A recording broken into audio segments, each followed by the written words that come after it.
और ट्रांसपोर्ट भी जाएगा। मैंने तुरंत खंडूरी को एक काम करिए कि इनको कहिए कि हाइड्रो पावर यही तैयार करें और इलेक्ट्रिक ट्रांसपोर्ट यही करें, और आपके स्टेट का पूरा transport pollution free electric transport करिए। इतना रिसर्च है, इतना तैयारी है, लोग तैयार है अपनी इन्वेस्टमेंट करने के लिए। जो शर्मा करके सज्जन आए थे वो मुझे कह रहे थे कि मैं 5,000 करोड़ इन्वेस्ट करने के लिए तैयार हूं, और जिस दर में सरकार की बसें से उतने दर में मैं इलेक्ट्रिक ट्रांसपोर्ट करने के लिए तैयार हूं। लोग तैयार है, टेंडर निकालो, ग्लोबल टेंडर निकालो। टूरिज्म ऐसा सेक्टर है जिसमें 49% इन्वेस्टमेंट एम्प्लॉयमेंट पोटेंशियल खड़ी कर दिया। बद्रीनाथ, केदारनाथ, मैंने गंगोत्री जब इतना देखा, मैंने कहा मुझे अच्छा नहीं लग रहा कि मैं जिस पार्टी का अध्यक्ष हूँ, जहाँ का शासन है, वहाँ हमारे श्रद्धा स्थान अच्छे रोपवे करिए, बढ़िया गार्डन्स बनाइए, अच्छे होटल्स बनाइए, धर्मशाला बनाइए और अच्छी व्यवस्था करिए। अगर आज देहरादून से बद्रीनाथ केदारनाथ जाने के लिए अगर हमने हेलीकॉप्टर सर्विस शुरू की, तो मैंने स्टडी किया तो रोज कम से कम 100 हेलीकॉप्टर्स वहाँ काम कर सकते हैं। मुंबई से एयरबस दिल्ली, मद्रास, चेन्नई से रोज अगर आएगी केवल बद्रीनाथ केदारनाथ की यात्रा के लिए, तो कितना बड़ा पोटेंशियल बढ़ेगा, कितने होटल्स, कितने रिसोर्ट्स, कितने लोगों को रोजगार मिलेगा, सरकार का 1 रुपए भी न लगते हुए। आज रिसेशन है, आज क्या स्थिति है? जापान में जो इन्फ्लेशन है वो 0% है। America, Indonesia, Malaysia, China, Singapore का इन्फ्लेशन 3% से कम है, और हमारे अर्थशास्त्री प्रधानमंत्री के नेतृत्व में हमारा इन्फ्लेशन 18% तक ऊपर चला गया था, आज 12% है। निर्णय नहीं करता कोई, किसी को तो लेना देना ही नहीं। मैं पहले कहता था जब कि भाई I like people who can get the things done, धीरे धीरे मैं कहने लगा even I like honest people who can get the things done. फिर कहना even I like dishonest people who can get the things done. फिर क्या even ऐसे मेरा कहना सही नहीं था, पर मैं सोचते लगा कि भाई even I like dishonest people who can take the wrong decision, but I dislike honest people who don't want to take the decision. आप निर्णय नहीं करते हो। एक तरफ जयराम रमेश एक नीति अपना रहा, मनमोहन सिंह जी एक बात कह रहे, मोंटेक सिंह तीसरी बात कह रहे हैं, और इसके कारण आज हमारी परिस्थिति ऐसी हो गई है कि आज हमारे देश की आर्थिक स्थिति बहुत खस्ता हो गई है। और इसलिए मैं आपको इस बात को बताना चाहता हूं कि अटल जी की एनडीए सरकार को याद करिए।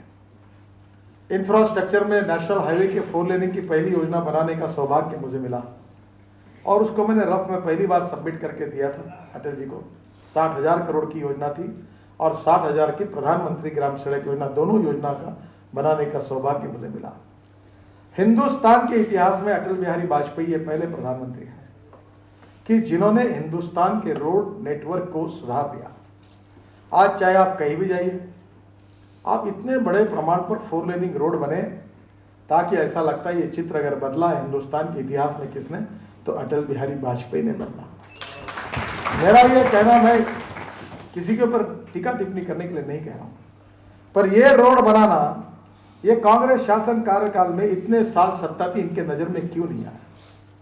इस देश को गांवों से जोड़ने की बात, विलेज कनेक्टिविटी की बात, प्रधानमंत्री ग्राम सड़क योजना की बात जो हुई, और वो बात अटल बिहारी वाजपेयी ने स्टेट सब्जेक्ट होने के बाद में भी उस योजना के लिए 60,000 करोड़ का प्रावधान किया, और आज 38,000 करोड़ खर्चा करके 1,70,000 गांवों में अगर मजबूत रोड बनाने का काम इस देश के इतिहास में किसने किया है, तो अटल बिहारी वाजपेयी ने करके। कोल्ड स्टोरेज को विशेष धोरण में सब्सिडी और कंसेशन देकर खड़े करेंगे, गांवों का विकास होगा, एग्रीकल्चर प्रोड्यूस को सही कीमत होगी, और अनेक बार लोग गांव से, शहर से गांव की तरफ जाएंगे।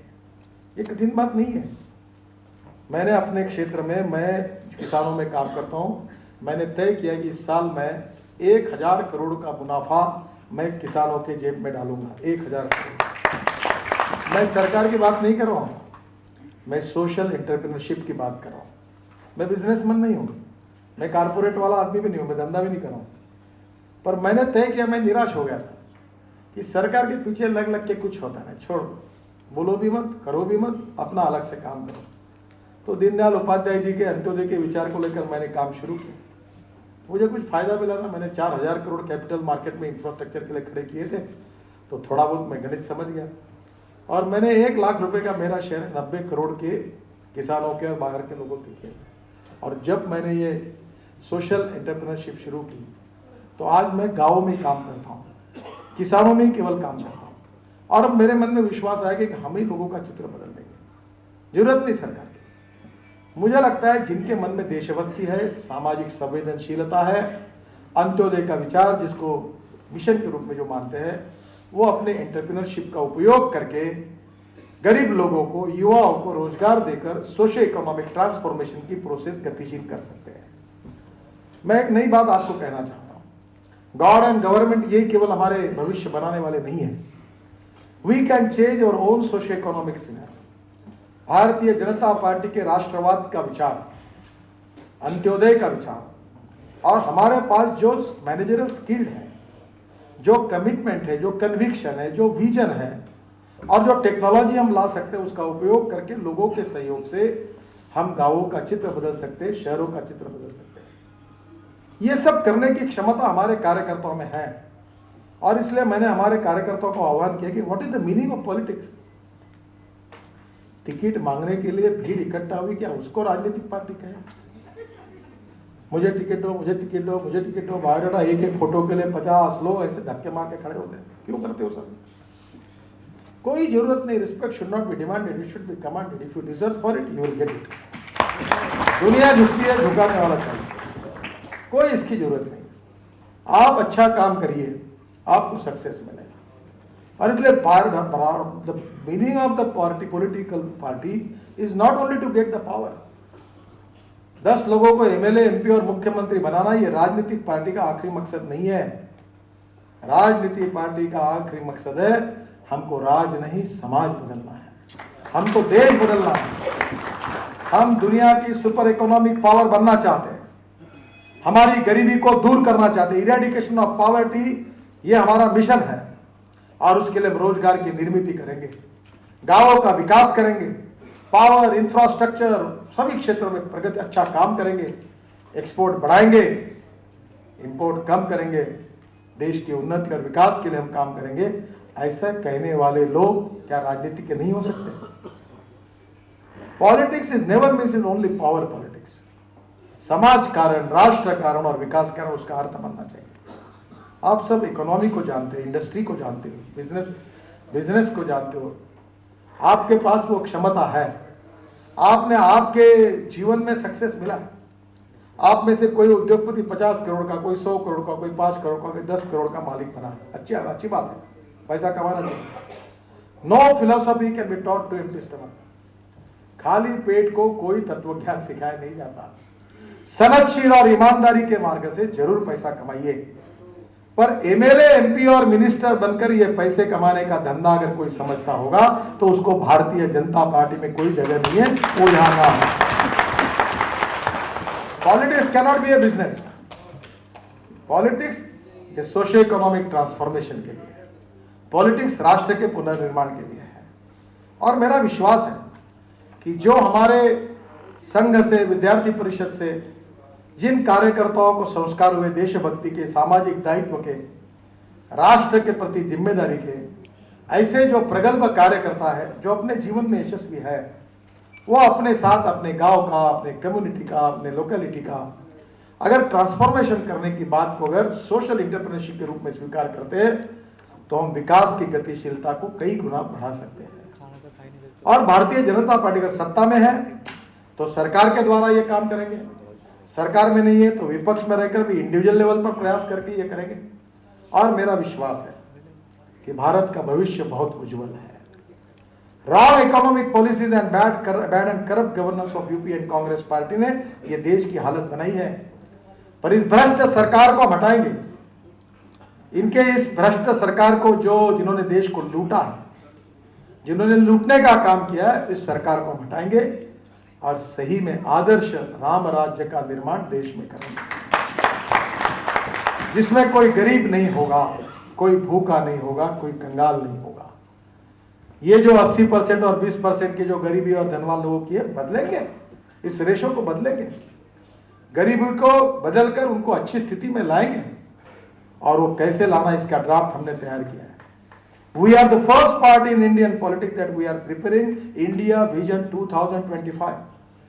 58 सेक्टर में हम लोग सोच रहे कि हम क्या क्या करना चाहते हैं। We are the first party, we have good governance से हम किस प्रकार का सुशासन इस देश में प्रस्तावित करके गरीब आदमी का विकास करना चाहते हैं, इसका हम अध्ययन कर रहे हैं। हमारे गुड गवर्नेंस सेल में हमने भी प्रकाशित किया एक किताब को, और उस किताब में हमने लिखा है व्हाट डिफरेंस वी मेक। हमारे कारण क्या हुआ, छत्तीसगढ़ के पीडीएस सिस्टम में 1 पैसे का भ्रष्टाचार नहीं है। अगर छत्तीसगढ़ की पीडीएस सिस्टम अगर अच्छी चल सकती है, तो परसों मैं मणिपुर के इम्फाल में था, तो ट्रेडर सेल की मीटिंग थी, तो मैंने कहा कि यहाँ तो शक्कर कहाँ से आती है, तो उसने मेरे कान पे कहा तो रेशन की शक्कर हम ब्लैक में खरीदते और उसी को बेचते हैं। मैंने बोला यार पीडीएस सिस्टम ठीक नहीं हो, सिस्टम को बदला जा सकता है। 70% भ्रष्टाचार सिस्टम को इंप्रूव करने से दूर होगा। 30% भ्रष्टाचार अगर दूर करना है तो व्यक्ति पर अच्छे संस्कार करके उसके मन को बदलकर, व्यक्तित्व को बदलकर पूरे होंगे।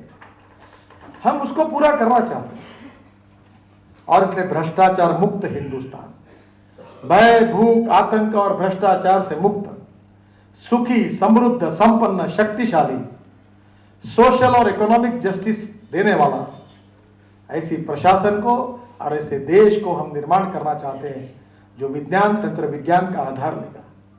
21st century, the century of information technology and biotechnology. विज्ञान तंत्र विज्ञान का आधार लेंगे, जो संस्कृति इतिहास विरासत, जो मूल्याधिष्ठित समाज रचना से मिले हुए जो वैचारिक हमारे एक स्ट्रेंथ है, उसको साथ में लेकर विज्ञान और तंत्र विज्ञान का उपयोग करके भविष्य के हिंदुस्तान का निर्माण करेंगे। और ये कठिन काम है पर अशक्य नहीं है। इस सपने को पूरा करने का जिम्मेदारी आप सबके ऊपर है। मदन लाल दिगरा अक्सर कहते थे कि सभी हिंदुस्तानी एक समय थूक भी देते तो अंग्रेज बह जाते, पर हमें एक समय थूकने के लिए भी इकट्ठा नहीं हुए। मुझे लगता है आप जैसे हमारे जैसे हजारों लाखों करोड़ों कार्यकर्ताओं के पास जाकर एक दिशा से एक विचार करके और देशभक्ति की भावना से प्रेरित होकर इस परिस्थिति को बदलने के लिए हम करेंगे। 12% जीडीपी, 10% एग्रीकल्चर ग्रोथ रेट, ये जो गरीबी और ये जो चल रहा नया ऐसा नहीं होगा। 80% लोग ये गरीबी रेखा के ऊपर रहेंगे। ये कर सकते हैं, ये स्थिति आप बदल सकते हैं।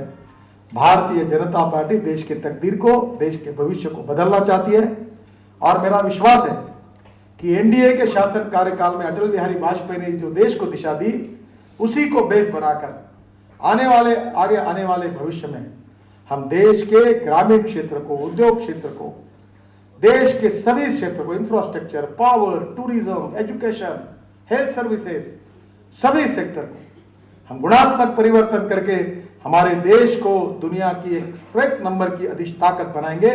इस संकल्प के साथ काम करने वाले डेडिकेटेड कार्यकर्ता, यही पार्टी की सबसे बड़ी ताकत है।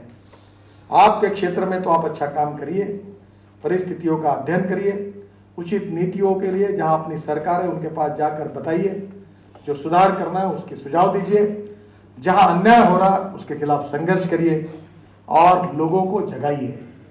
Education of masses is very essential for the success of democracy. अगर लोकतंत्र को यशस्वी करना है तो जनता को प्रशिक्षित करना होगा। संवेदनशील जनता को प्रशिक्षित कराएंगे तो जनता अपने विकास के मुद्दों को सही प्रकार से समझेगी और तब सही परिवर्तन होगा। मुझे लगता है कि आपका ये जो मीटिंग है, ये अच्छा विचार करके आगे भविष्य की एक अच्छी विजन लेकर, इस देश के लिए अच्छे काम करने की प्रेरणा लेकर आप सब लोग यहाँ से जाओगे। मैं आप सबको और आपके इस उद्योग और ट्रेड बिजनेस सेल को और आप सभी सदस्यों को नए साल की बहुत बहुत शुभकामनाएं देता हूं। और नए साल में जैसे अटल जी ने कहा था कि अंधेरा दूर हो जाएगा, सूरज निकलेगा और कमल खिलेगा, यही बात को लेकर आप जाइए। बहुत बहुत धन्यवाद।